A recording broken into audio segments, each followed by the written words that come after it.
Do you want to know why you aren't confident in speaking Spanish and how you can fix it? Well, the response is pretty simple for many of you. Actually, it's just that you aren't speaking enough in Spanish. Some of you will say, no, that's not true, because of this reason or this other reason, I am not confident. But this is, for many of you, the main reason. This is what I've seen in my clients, in many of my clients. And since you have maybe objections and thinking that there are other reasons, we are going to see them one by one. Common beliefs that I've seen in my students that are limiting them to speak, integrate, and connect with Spaniards or other people that speak in Spanish. First of all, common belief: native speakers will think I slaughter the language. So we can think about native speakers of other languages, but in particular those that are Spanish or Colombian or Mexican, especially Spanish, that's the one I know the most, are very happy to hear you speaking Spanish, even if it's broken Spanish. The reality about this idea of slaughtering our language is that we don't care. We care about you communicating with us, understanding you, and connecting with you, and trying to understand what you want to tell us, and you understanding what we want to tell you. Bad pronunciation, foreigner accent, grammar errors, lack of vocabulary, all that's secondary. The main purpose of communication is that we understand you and you understand us. As far as I know, I never heard a Spanish person saying this one is slaughtering our language, or saying he is destroying our language, anything like this. It never happened. Never happened. I don't know about other cultures. Maybe in other cultures this is common, but in Spain that's not the case. We are very used to hear foreigners from Europe, from other countries and continents to speak in Spanish, or to try to speak in Spanish as well as they can, and we are used to hear different types of pronunciation, different accents. It's not our business to assess your grammar. No one has ever finished a conversation with a Spanish person that ended with, okay, so the conversation was a 5 out of 10. You need to focus on your subjunctive and your pronunciation of the R. We don't care. We don't care. We just want to connect with you and speak with you and understand you. Next limiting belief: I need perfect Spanish before I speak. This is a trap, because the reality is that it's not possible. Perfectionism, in my experience, is one of the main enemies of language learning. I see many people that have a good level when they speak with me that avoid social interactions with other native speakers because they think their grammar is not good, the pronunciation is not good, they don't know enough vocabulary, but they are not going to reach a fluent level or a perfect level, if it's possible, or a native level or close to native level, if they don't speak. Because speaking is, in my opinion, the main part of learning a language. And if you don't practice it, you are not going to speak well. So you need to go through the process of not speaking well until you speak well. And you learning more grammar, learning, improving your pronunciation with a tutor, it's not going to skip this part of the process of going to have social interactions with people outside of lessons or outside of academy, and you are going to have misunderstandings. You are going to say things that people will not understand. You are going to have errors in your pronunciation. You are going to mix grammar, different rules. you're not going to apply them correctly, it's going to happen. But it's not a problem. And as I said, we don't care if you make mistakes. Of course you are going to make mistakes. You are not a native. We are aware of that. This idea is like you plan to be as good as a swimmer as Michael Phelps, but you never swim. That's not possible. Same in speaking a new language. You need to speak it to learn it and to have a good level. So you need to speak. Next thing, real life communication, as we have said before, is not a school exam. The idea is we understand each other. It's not that I assess your level. No. Next, limiting belief. I need to learn more grammar, words, etc. before I speak. I guess you can imagine what's my opinion about this. The reality is that you can start already. As long as you can say, hola, ¿cómo estás? Bien, ¿y tú? You can have a conversation in Spanish. A very basic conversation, but you can have a conversation. From there, you can learn other things like asking, how do you say this? What does certain word mean? You can learn these sentences in Spanish that will help you move the conversation forward. In most cases, in my opinion, what I see on my clients is that this idea of I need to learn more X or Y, it's procrastination.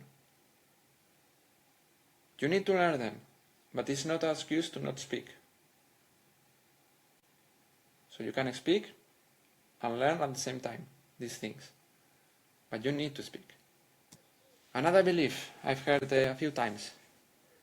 When I speak in Spanish, I sound like a baby or I sound like a child. I am speaking a language that is not my mother tongue. I'm speaking in English, I'm Spanish. And I don't know if you thought until now in the video that I speak like a baby or a child. Maybe I do, but for many of you probably you didn't think about it. Because I am an adult. I look like an adult. I am talking about adult things to some extent. So I don't sound like a baby and you don't sound like a baby or a child. The reality is that you sound like a foreigner who is learning Spanish. Because that's what you are. You are not a baby. You are a foreigner who is learning Spanish. And we are aware of that, and we are going to still treat you like an adult. When I say we, I mean the native speakers. Especially Spain, because I am Spanish, but I think Mexicans, Argentinians, Colombians, they have a similar way of thinking about language. Another belief. I bother the natives when I speak in Spanish. Okay, so I cannot speak for all Spaniards, but I think this is commonly wrong, this belief. Because, first of all, Spanish people like to speak. And they like to speak with strangers more than in other cultures. So, actually, you are not bothering them. The reality is that trying to speak makes you likable. From a Spanish perspective, if you speak, it's like a compliment to our culture.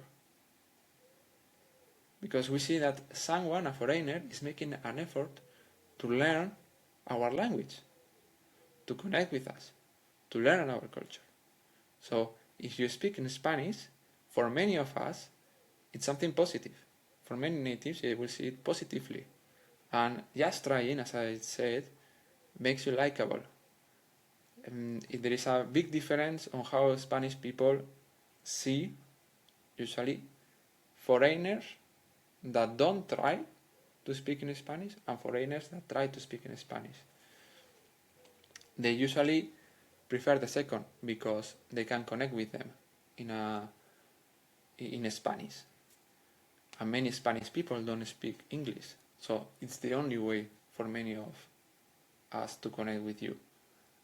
Next thing. The natives want to practice English. This happens, okay? And of course, I'm not saying that all Spaniards are the same, but this happens.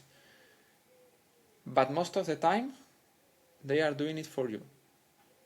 They are not speaking English to practice. For example, waiters and other people that are working and you are a tourist, they want to help you have an easy time in Spain. So they speak in English. But they do it for you. But I'm going to tell you a secret. Many Spaniards are insecure about their English level. So if you speak in Spanish to them, you will make them a favor. So the reality of this belief is that sometimes it's true, but mostly they do it for you. Sometimes it's true, but mostly they do it for you. Many of them speak in English to you, but they would prefer to speak in Spanish. Okay? And anyway, if they truly want to speak in English to practice, you can propose to do half and a half, like we do 15 minutes in English, 15 minutes in Spanish, so both of us practice. And in case a native speaks to you in English, like in a restaurant, a waiter in a restaurant, here's the sentence you can say. ¿Podemos hablar en español? Estoy aprendiendo. That means, can we speak in Spanish? I am learning. I would say 90% of the time, or more, the answer is going to say, yes, of course. So, you can say that and you will practice much more. And you can ask.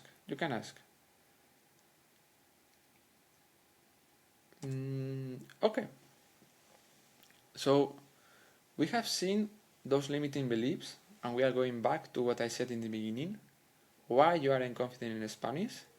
You aren't speaking enough. For many of you, I understand, and it's normal, going through this list of limiting beliefs is not enough. You still fear to go outside and speak in Spanish. And it's the big deal of learning a language. Reading, writing, and listening, it's easier because you are not going to face the possibility of criticism. You are not going to face the possibility of embarrassment most of the time. You are not going to face the possibility of judgment. But speaking, in my opinion, is what my clients avoid the most, what learners avoid the most. So, how do we fix it? First of all, we are going to look into the mindset.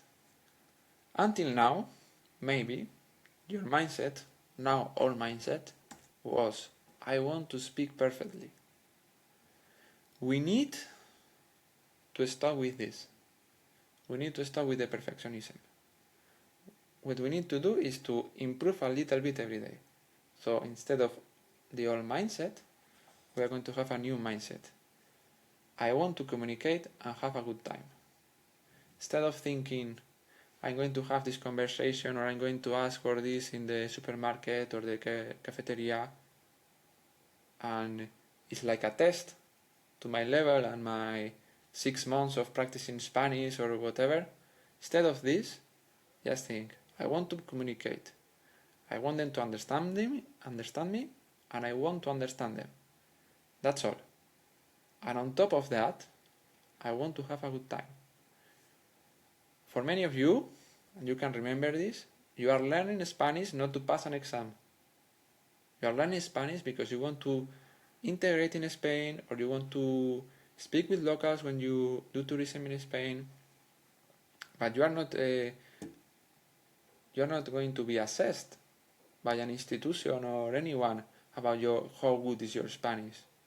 Your Spanish is just a tool to communicate with other people.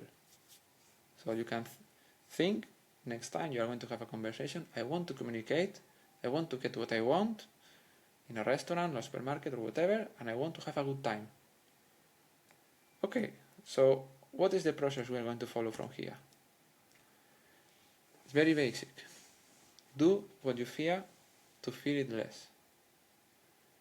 So we can think, for example, about the example of the swimming that we were saying before. If you feel fear of water, but you want to be a swimmer, at some point you need to enter in the water. and then you will feel it a bit less. And then maybe with an instructor and proper guidance, you will learn how to float. And then you will learn how to swim. At first with help and surveillance, after without. But you do a process in which, in every step, your fear reduces, and therefore you feel more confident.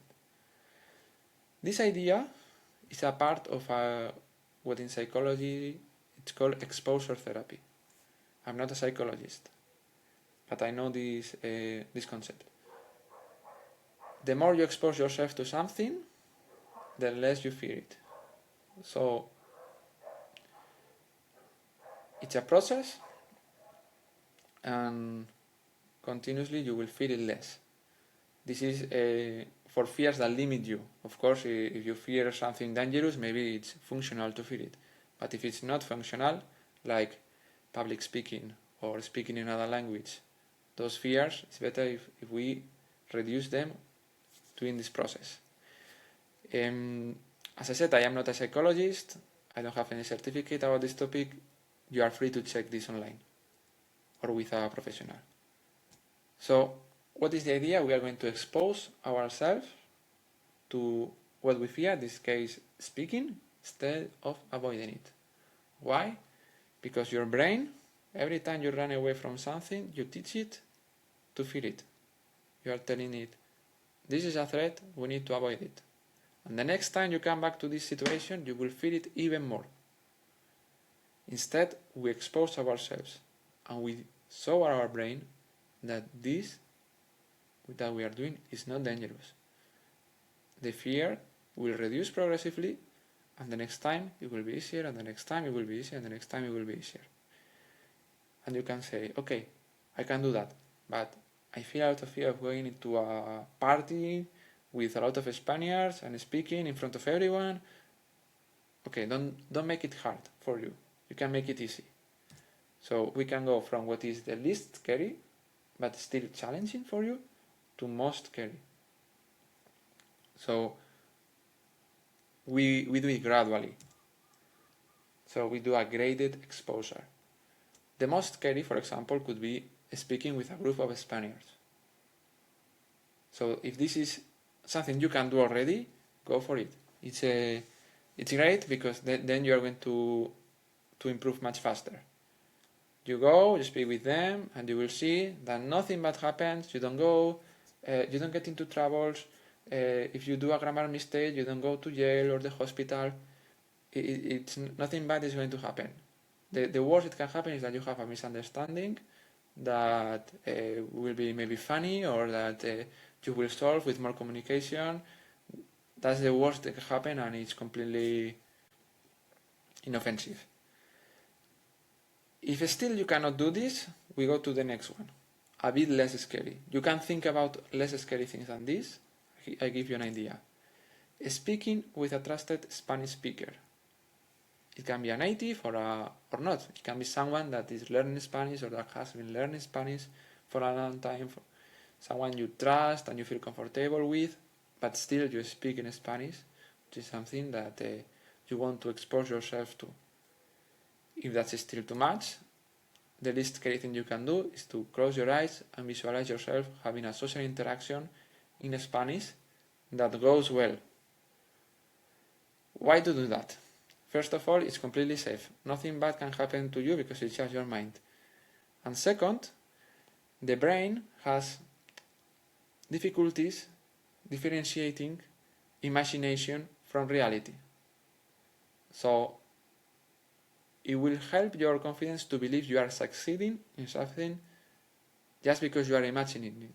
So it will be registered as a memory, as a positive memory.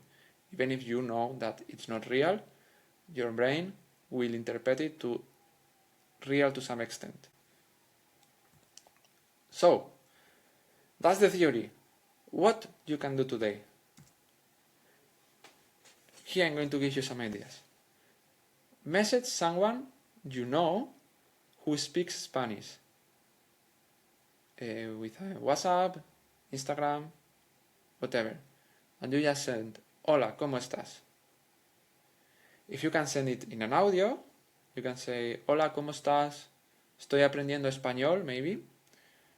Then that person probably is going to be surprised.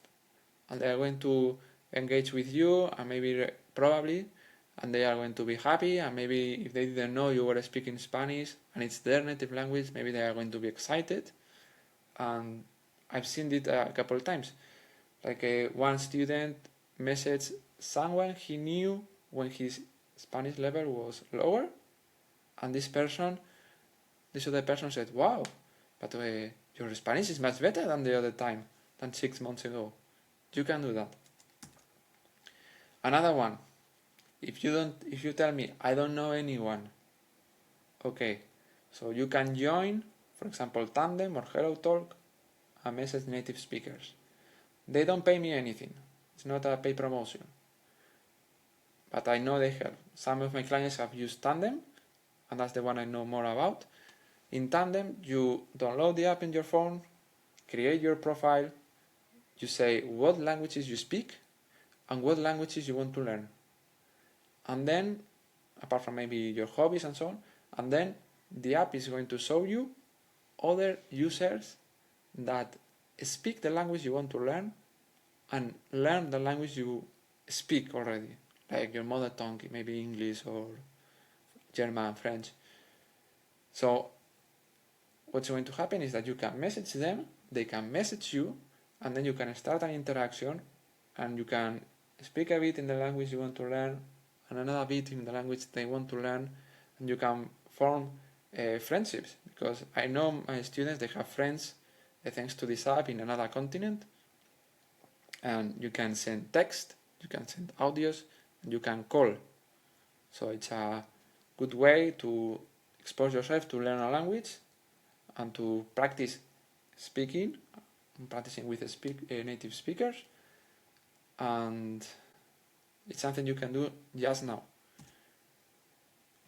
Another one, go to a Spanish establishment and order something. It can be a shop, it can be a restaurant. You can go and order something to eat or whatever. If you are not in Spain, or you are not in Mexico or Miami, probably there is still something, if you live in a city especially, or even a big city, somewhere where they speak Spanish, and you can go there and surprise them saying, hola, ¿cómo estás? And the last one, this would be the easiest, but very useful. Speak with yourself in Spanish. So this is going to really change your process, because if you speak with yourself in Spanish, you are going to wonder, how do I say that? I think I miss words here. And you are going to continuously grow your vocabulary and also your confidence, because, as I say, visualize yourself having dialogues with real people, and that's going to improve your confidence too. And after that, you will move to the next more scary thing, which may be to speak with in a Spanish establishment, or you can message someone and so on, and you can continue doing more and more difficult things for you. Last one, record yourself speaking in Spanish daily. You can have a journal like this. Every day you speak in Spanish.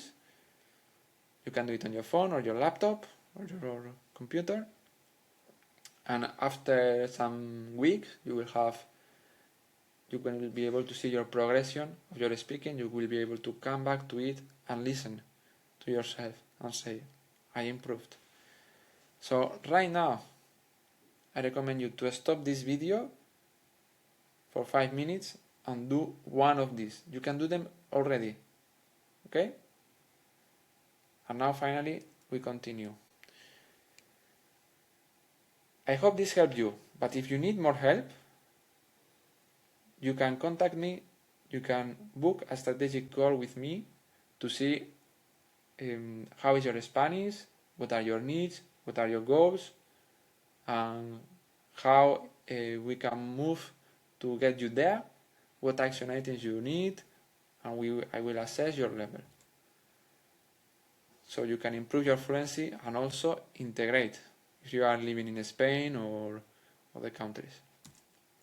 So if you are interested in this, you can scroll down and click the link below, the description and my comment. A final reminder, as we started saying, speak and enjoy.